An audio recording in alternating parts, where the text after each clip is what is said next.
is a gift you have. You know that human beings have inherent weaknesses. Sometimes leaders fail when they don't appreciate that human beings are imperfect. I've observed that.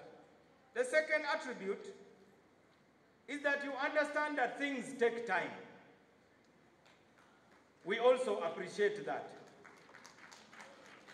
So on the basis of understanding human flaws and knowing that things take time, we now have to invest time together to craft the future. And we also understand the flaws of those who oppose you in order that we may not judge them too harshly and label them as people who don't love Uganda.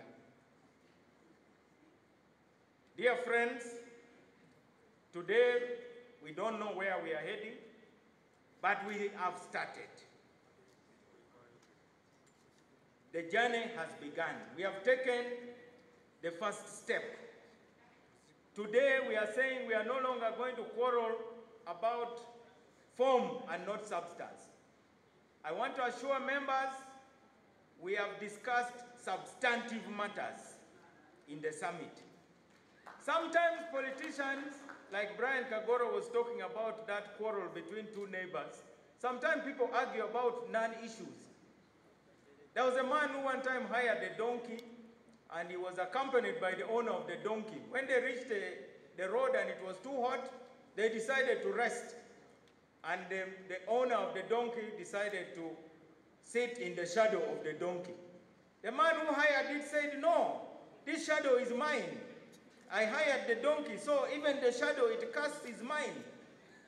So they started quarreling over the shadow and the donkey took off.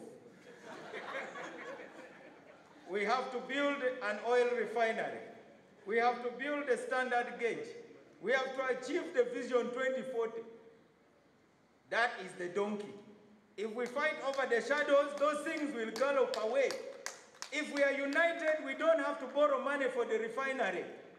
I'm sure if the refinery is floated publicly, every Ugandan who wants us to add value to our oil will want to be a shareholder in that company. That way, we will not have to beg the Russians, the Chinese, and so on.